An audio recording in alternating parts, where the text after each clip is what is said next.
شروع اللہ کا نام لے کر جو بڑا مہربان نہایت رحم والا ہے۔ کیا تم خیال کرتے ہو کہ غار اور لوح والے ہماری نشانیوں میں سے عجیب تھے؟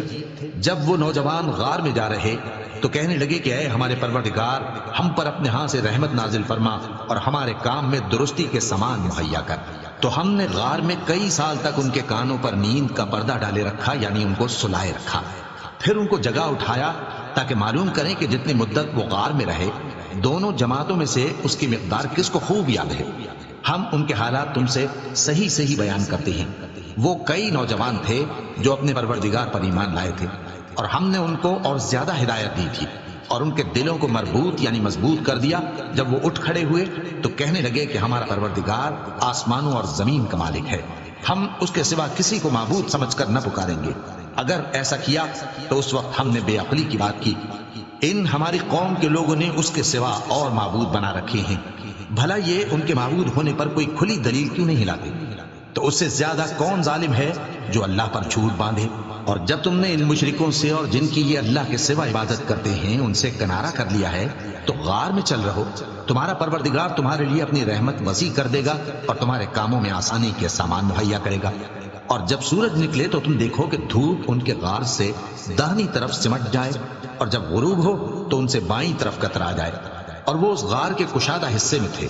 یہ اللہ کی نشانیوں میں سے ہیں، جس کو اللہ ہدایت دے وہ ہدایت یاب ہے، اور جس کو گمراہ رہنے دے تو تم اس کے لیے کوئی دوست راہ بتانے والا نہ پاؤ گے۔ اور تم ان کے متعلق خیال کرو کہ وہ جاگ رہے ہیں حالانکہ وہ سوتے ہیں، اور ہم ان کو دائیں اور بائیں کروٹ بدلاتے تھے، اور ان کا کتا چوکھٹ پر دونوں ہاتھ پھیلائے ہوئے تھا۔ اگر تم ان کو جھانک کر دیکھتے تو پیٹ پھیر کر بھاگ جاتے اور ان سے دہشت میں آ جاتے۔ اور اسی طرح ہم نے ان کو اٹھایا تاکہ آپس میں ایک دوسرے سے دریافت کریں۔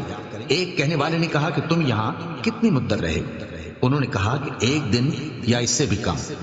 انہوں نے کہا کہ جتنی مدت تم رہے ہو تمہارا پروردگار ہی اس کو خوب جانتا ہے۔ تو اپنے میں سے کسی کو یہ روپیہ دے کر شہر بھیجو، وہ دیکھے کہ نفیس کھانا کون سا ہے تو اس میں سے کھانا لے آئے، اور احتیاط سے آئے جائے اور تمہارا حال کسی کو نہ بتائے۔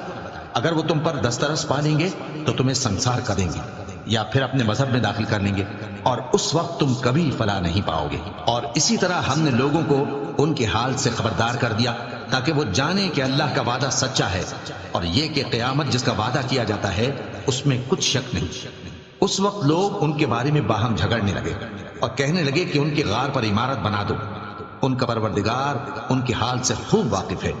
جو لوگ ان کے معاملے میں غلبہ رکھتے تھے وہ کہنے لگے کہ ہم ان کے غار پر مسجد بنائیں گے۔ بعض لوگ اٹکل پچو کہیں گے کہ وہ 3 تھے اور چوتھا ان کا کتا تھا، اور بعض کہیں گے کہ وہ 5 تھے اور چھٹا ان کا کتا تھا، اور بعض کہیں گے کہ وہ 7 تھے اور 8واں ان کا کتا تھا۔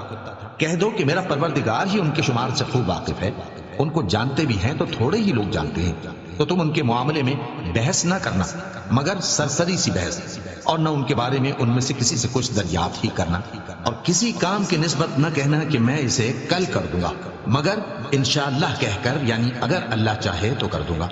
اور جب اللہ کا نام لینا بھول جاؤ تو یاد آنے پر لے لو، اور کہہ دو کہ امید ہے کہ میرا پروردگار مجھے اس سے بھی زیادہ ہدایت کی باتیں بتائے۔ اور اصحاب کہف اپنے غار میں 9 پر 300 سال رہے۔ کہہ دو کہ جتنی مدت وہ رہے اسے اللہ ہی خوب جانتا ہے، اسی کو آسمان اور زمین کی پوشیدہ باتیں معلوم ہیں، وہ کیا خوب دیکھنے والا